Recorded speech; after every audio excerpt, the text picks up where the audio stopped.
Prime Minister Pilgrim, Prime Minister and Mrs. Davis, Dame Marguerite Pindling, our former Prime Minister and former leader who's in the audience. This is the first political apology that I have ever made in my life. I don't plan to make another one. I'm sorry that I said that you only danced the shuffle for 7 seconds, and it wasn't enough to take you over the finish line.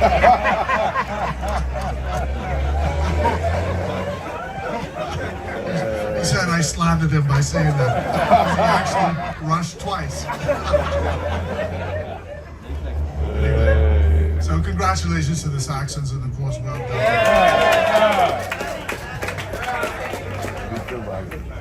So the late Sidney Poitier said, it's been a long journey, and it has. And forgive me if I'm a bit longer than I would normally be, but in the last year, I decided, after reading a very important article, that given how life works, we ought to treat every occasion as if it's the last time. So the first thing I'd like to do, on behalf of the party today, is to thank Temi Elliott for this fine work that was done in paving this parking lot. And for the work of Barbara Cartwright and her staff here at this office. And I want to transpose some words that Jack Kennedy gave, who inspired all of us when we were like 10 and 11, when he said, and I'm going to transpose the words, ask not what your party can do for you, but ask what you can do for your party. I say that because I was struck by the words of Bishop Delton Fernando, who talked about an era when you didn't become PLP because you didn't get a contract to weed the side of the road, or because you didn't get a promotion on the police force or the defense force. There's some things which count more than any of those things. The values which transpose which go across the board, which are more important than material things, which is nation, country, and sticking up for the Bahamas. And so I want to commend that to this generation, those thoughts to this generation. I want to thank, therefore, Donaldo Harris, who took it upon himself as a volunteer to organize this ceremony this afternoon. And it's important because you saw Mikkel, you saw Ms. Glover Roll, you saw, is Talia here today? Corey is here. Yeah, there she is. But these are examples of the next generation of leadership of the Progressive Liberal Party. And at this stage, we, the second generation of PLP leaders, it's our responsibility to hand off the baton to them. And it is important for us to continue to tell the story while we are yet alive, so that they embrace that story and carry it on into the next generation. So, to quote the words of John Bunyan, I am a pilgrim. And the struggle continues, as they say in Portuguese, a luta continua. Shakespeare says, all the world's a stage. And each man in his time, or woman in his time, plays many parts. And one of the parts that I played for a long time, and I'm searching around for a successor in that respect.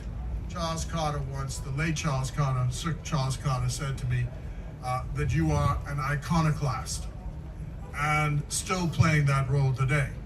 Sometimes you have to speak some truths which are inconvenient. That's the role of a chairman.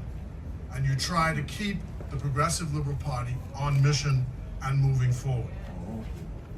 Today, I want to welcome the students from St. John's University and my wife, who has brought them here. I want to say that St. John's is a university which is run by the Benedictines. I tease them because I went to St. Augustine's College, which is also run by Benedictines, that I too took an oath of chastity, poverty, and obedience. Well, not quite, but tried my best. But one of our on this occasion, I want to mention the late Bonaventure Dean, whose formal name was John Dean, and as a priest was Bonaventure. And during the pre-independence time and post-1967 period, he was our headmaster at St. Augustine's, and we admired him greatly. A tall, statuesque, phenotypically black man who spoke truth to power. And there was an argument which always took place between John Dean, or Bonaventure on the one hand, and Etienne de Puch, Sir Etienne de Puch, who was the late editor of the Tribune.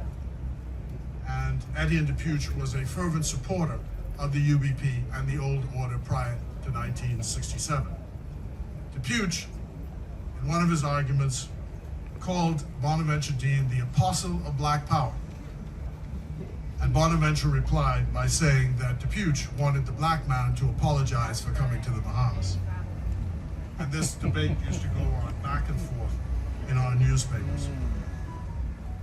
We have lost over the past year Obie Wilshcombe and George Smith. They were here last year. And as I say, time moves on, and that is why it's most important for the social history to be told.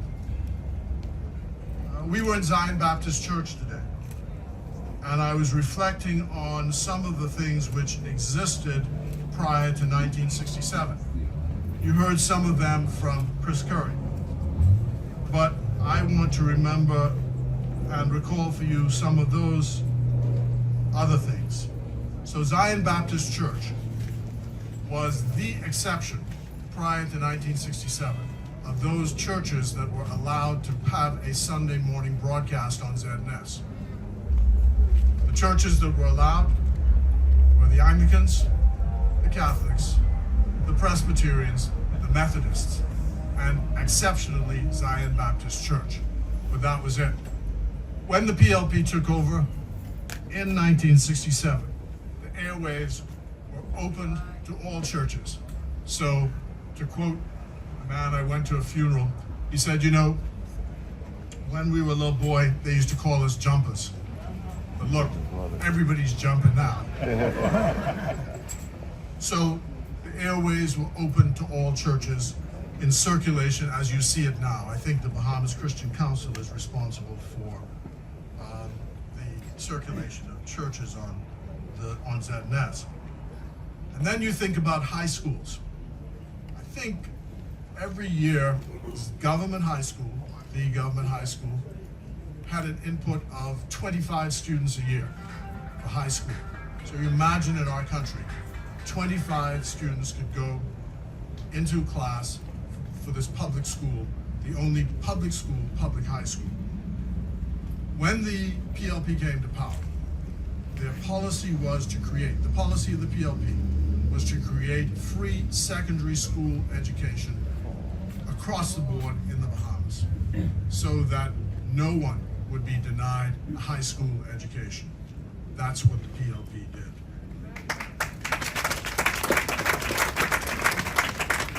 And people, our opponents in particular, and just in case you have forgotten, this is a PLP function.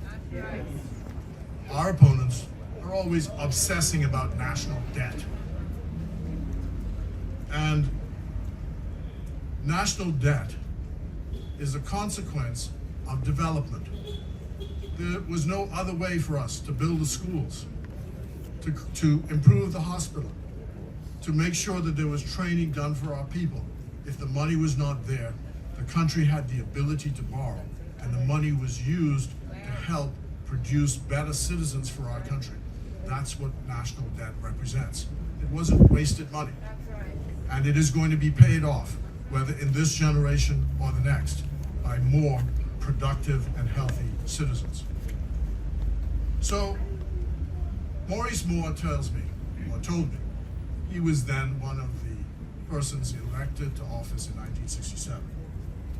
And he said that his job after the election, because it was an 1818 tie, was to go with the late George Thompson, who was also elected in Eleuthera, to go to see the late Sir Alvin Brennan, to persuade him to break the tie because it was 1818. I think you all know or have heard the story of how the UBP went to Sir Randall Fox and tried to persuade him, gave him an open check and said, write your check, come with us. And he joined the People's Movement. But they were all prepped, said Maurice Moore, with George Thompson, to make a long speech to try and persuade Alvin Brennan to join the progressive forces. And he said that as they walked off the dock at Harbor Island and headed to Alvin Brennan's house, they could see Brennan sitting on his porch, waiting for them. And they didn't have to say a word. Just say, tell the Premier, I'm ready to serve. Yes, yes. And thus, we had Labor and the Independent, so you had 20 votes, and therefore the new government could be formed. Here, after Uriah McPhee's death, the school is now named after him. After Uriah McPhee's death, there was an election, and the overwhelming majority of seats went to the Progressive Liberal Party. But I want you to understand that even at the height of the PLP's power in 1968, with almost 60% of the vote, 40% of the people still sided with the UBP. And that remains today. Come back today. So Jeff Thompson, the late Jeff Thompson, who served in the Pindling cabinet as I think was the Minister of External Affairs or Development. And he told me how candidates got to be chosen. The UBP had called the election by short notice. They were under a lot of pressure because of the exposure on corruption in the Wall Street Journal and in Life magazine.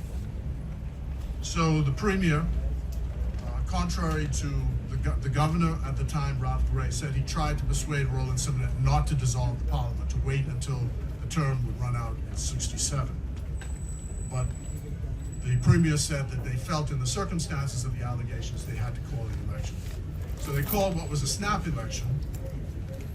I believe the day Marguerite had to actually nominate for Sir Lynden because he was not here at the time the nominations took place. But Jeff Thompson says literally they were sitting around in Sir Lynden's office and saying, well, who's going to run here and who's going to run there? And that's how he got Fort Finn Castle and became the Member of Parliament for Fort Finn Castle. Now, the Nassau Guardian, who one of the Prime Minister's columns people was telling me a survey has revealed they're the least trusted newspaper in the country, equivalent to Facebook, from which 74% of people get their news on the rise in the Bahamas. Anyway, you know, they're still at it. And I just want to give the history of them. So they were owned by, they bought, the Mosley family sold the Nassau Guardian to the Minister of Works family. It's Charlie Bethel's family, the Bethel family. So I think John Bethel, or one of them, was actually an editor of the newspaper. And they defended, when the base was thrown out of the window, the Nassau Guardian actually sent out an appeal, raised an appeal from the general public to raise money to restore the mace. That's the history of the Nassau Guardian. So when you see them coming, you know what the background is. As I said, the struggle continues. Which brings me now to the Prime Minister's speech in Life Key. That speech, Andrew Allen, the attorney, has described it as the perfect setting out of the mission of the Progressive Liberal Party, and in fact, any government of the Bahamas about where we ought to be going in the future.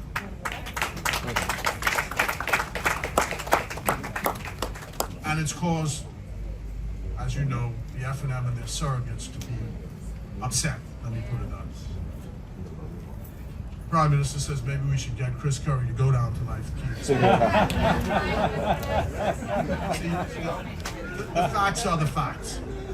The facts are unalterable, and the facts are stubborn. They are what they are. And there was a time, I smiled to myself the other day when the leader of the opposition gets up and says that we ought to be speaking to gang leaders. Do you remember the convention of 1996? Yeah. When the late Sir Lynden said this might be one of the solutions to the problem of crime, which is to have some kind of summit to speak with them. Yes, sir. And the F&M were all over him. So Yeah. that when Chuck Virgil was murdered, so Lynden himself was afraid of his personal safety to go to the funeral. That's how bad it was.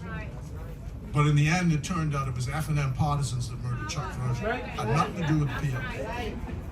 And now, of course, no one says a word that Michael says, let's speak to the gang leaders. Prime Minister, here's some statistics from the year 2020, which has to do with our continued mission. The IDB reported in 2020, 47.6% of the population of this country live below the poverty line. 47.6%. 49.1% reported in 2020 that they were eating less food than normal. And they said 5.5% of the households went to bed hungry. So the Prime Minister, in laying out his vision for empowerment and our mission to eliminate poverty and to help those who are oppressed, that still remains our mission. And you know, we can get distracted by Freedom of Information Act and Procurement Act and Fiscal Responsibility Act. But our mission is to put bread on the table. That's right. And the other day I saw Jordan Clark, who's from PYL, on TV, I think it was last night, talking about majority rule. He'll tell you that I said to him, he'd asked me, why doesn't the Bahamas government speak up because DeSantis has said what he said about the Bahamas? I said, the Bahamas has had a clear message from the United States of America that DeSantis does not represent the opinion of the United States of America, doesn't speak for America. We choose not to get involved in their domestic politics. But Bahamians who are offended can speak up. Absolutely. And if, as Lynden said, if you are not prepared to defend your country, then we don't deserve to have it. So as I return to the theme, I'm Pilgrim. There is a hymn which says these words, I fear not what men say, I'll labor night and day to be a pilgrim. Then no foes shall stay his might. Though he with giants fight, he will make good his right to be a pilgrim. And so I now invite you to stand and ask you to welcome the great pilgrim on this journey, majority.